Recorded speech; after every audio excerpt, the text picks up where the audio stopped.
Sjötta mál á dagskrá Hlíðarfjall. Fulltrúi ungmennaráðs Bjarki Orrason kynnir málið.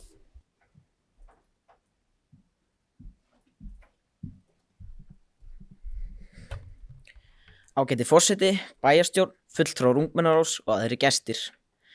Ég stend hér með það markmið að fá bætt aðstöðu í Hlíðarfjalli. Það er ekkert sjálfgefið að börn komist upp í Hlíðarfjall vegna þess að þangað ganga engar almenningssamgöngur. Börn eru því háð því að einhver geti keyrt þau upp í fjall. Í umræðum við nemendaráð bæjarins komu fram pælingar hvort hægt væri að láta strætó ganga upp í fjall á ákveðnum tímum. Hægt væri að byrja á því að keyra strætóferðir í vetrar eða páskafríum þar sem ásókn upp í fjall eykst gríðarlega á þeim tímum. Það geti einnig minnkað umferðartafir. Það er til fleiri bílastæði því þau sem eru fyllast fljótt á stórum helgum og dögum. Almenningssamgöngur og fleiri bílastæði því að aukinn aðgangur fyrir öll sem þýðir að fleiri börn geta notið þess að renna sér niður brekkur Hlíðarfjalls. Það þyrfti einnig að bæta opnunartíma, sérstaklega helgar. Þá er opið 10 til 16 sem lendir mjög oft á vinnutíma unglinga í helgastörfum. Einnig væri frábært að lengja aftur kvöldopnunartíma á virkum dögum, þó ekki væri nema 1 sinni til 2 í viku eins og var gert seinasta vetur. Auk aðgengis fer að vera komin tíma á endurbætum og ýmsum öryggismálum upp í Hlíðarfjalli. Í fyrsta lagi er lýsingin í Hlíðarfjalli ekki nógu góð. Í dimmasta skammdeginu sér maður illa þegar maður rennir sér niður brekkurnar. Auk þess vantar algjörlega ljós á ákveðnum stöðum eins og í Strompinum, Ævintýrabraut og Hjalteyri. Bætt lýsing getur komið í veg fyrir svokallaða snjóblindu þar sem maður sér ekki ýmsar ójöfnur í snjónum vegna flattra lýsingar. Snjóblinda getur haft mjög mikil áhrif á börn á æfingum, sérstaklega þegar það eru miklir grafningar komnir í brautina og eins og seinustu vetur þegar það búið að vera lítill snjór og jafnvel steinar í brautum. Í öðru lagi vantar öryggisnet á svokallaðri A-típunni í Suðurbakkann. Þessi net eru föst í jörðinni, dálítið eins og girðing. Í Suðurbakka keppa bæði börn og fullorðnir í stórsvigi, þar sem hraði keppanda getur verið alltaf 80 km á klukkustund. Tilgangurinn á A-netunum er að stoppa þann sem dettur utan í þau algjörlega, en ekki endilega mikið að lendinguna eins og netin sem hafa verið sett upp á mótum. Þau eru staðsett á stöðum eins og klettum eða hjá stórgrýti þar sem það er að grípa keppendur til að koma í veg fyrir alvarleg meiðsli á borð við beinbrot eða höfuðáverka. Við seinasta kantinn í Suðurbakkanum er hæð sem maður þarf að beygja frá. Ef maður nær ekki þessari beygju flýgur maður út í mikið stórgrýti.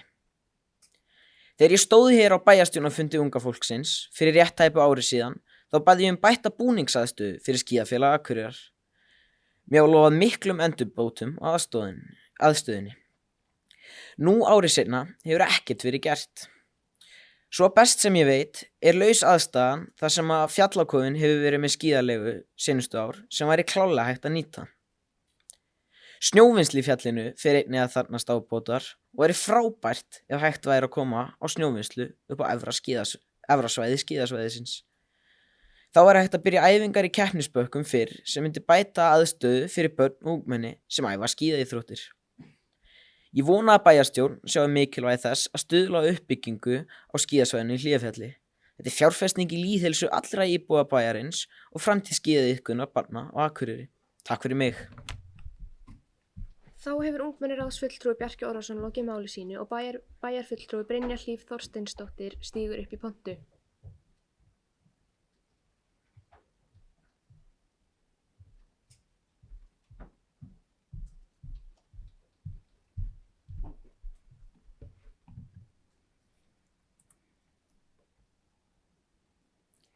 Forseti, kæra ungmennaráð og aðrir bæjarfulltrúar. Mig langar til að byrja á að þakka Bjarka fyrir góða umræðu. Ég ætla bara að fara þá í að svara öllum punktunum frá þér. Ég reyndi að ná þeim öllum hérna niður. Til að byrja með þá bætt aðstaða og almenningssamgöngur.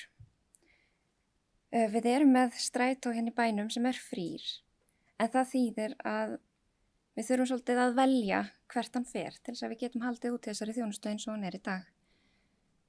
Til þess að láta strætó ganga upp í fjall þá þá þurfum við að bæta við alveg miklu fjármagni og það þá spurning hversu mikið það væri notað. En bara takk fyrir ábendinguna, við getum skoðað hvað þetta myndi þýða fyrir okkur. Varðandi opnunartíman.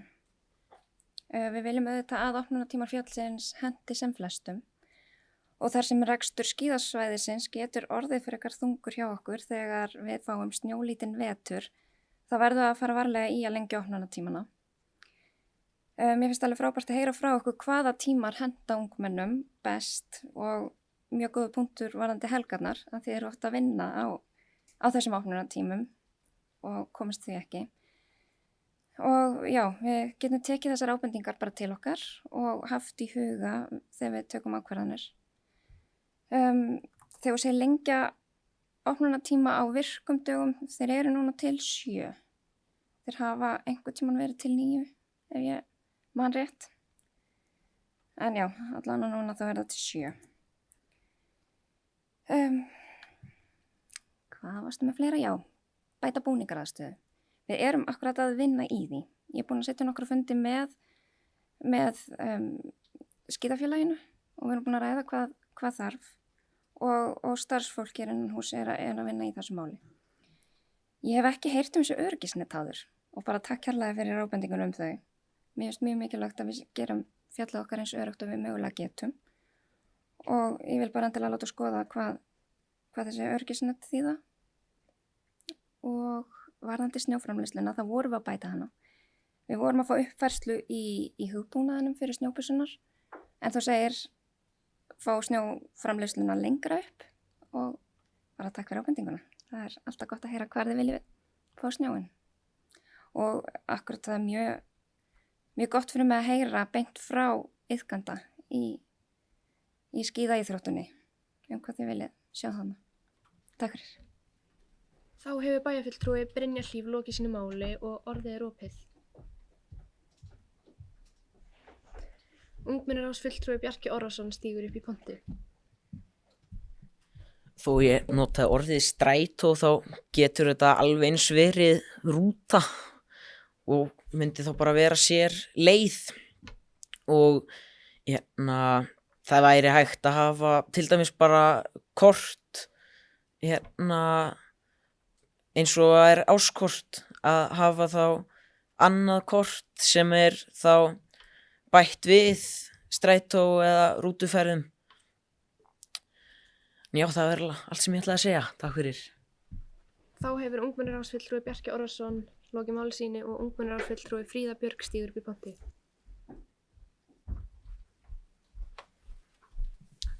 Forseti, kæru ungmennaráð, bæjarfulltrúar og aðrir góðir gestir. Ég held að ef maður myndi setja strætó eða einhverju rútu upp í Hlíðarfjall, það náttúrulega kostar alveg pening og það náttúrulega kostar allt peninga.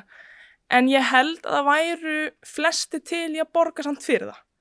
Þú veist, foreldrarnir sem eru að skutla börnunum sínum upp í fjall, ég held að þau séu alveg til í að splæsa smá þannig að börnunum eru að komast upp í fjall þannig að þau þurfi ekki að vera að skutla þeim. Og bara spurning hvort það væri hægt að setja út einhverja könnun, bara kanna áhuga bæjaríbúa, þú veist, hvort þau hafi áhuga á strætó og hvort þau myndu nota hann og hvernig, þú veist, þau myndi kannski sjá fyrir sér, þú veist, að ef það þyrfti að borga fyrir það, hvernig þau myndi sjá fyrir sér að greiðslan myndi fara fram, hvort að það væri, eins og Bjarki sagði, þú veist, eitthvað svona kort, þú veist, árskort eða hvort það væri skipta, þú veist, að maður borgaði fyrir hvert skipti.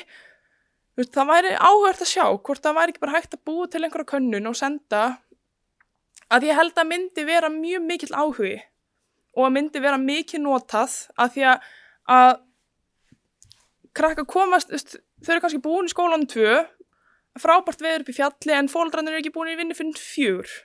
Þannig að þá er þetta bil sem þau komast ekki upp í fjall að því þau eru ekki með skull. Og ef það væri til strætó eða rúta eða eitthvað, þá myndu alveg pottið nýta sér það. Já, takk fyrir mig. Þá hefur ungmennaráðsfulltrúi Fríða Björk lokið máli sínu og bæjarfulltrúi Brynjar Hlíf stígur upp í pontu.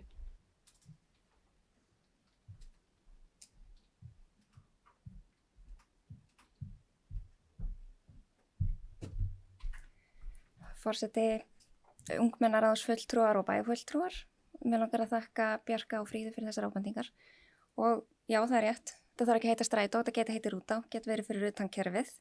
Bara mjög góðar ábendingar og þetta er alveg klárlega verkefni sem er hægt að skoða. Það er bara að fara yfir, kanna þetta, kanna hvort að það sé mögulegin notendur og hvað er hægt að borga fyrir þetta og hvað þetta myndi kosta okkur. Takk fyrir. Þá hefur bæjarfulltrúi Brynjar Hlíf lokið máli sínu og orðið er opið. Þá legg ég til að við höldum áfram dagskrána.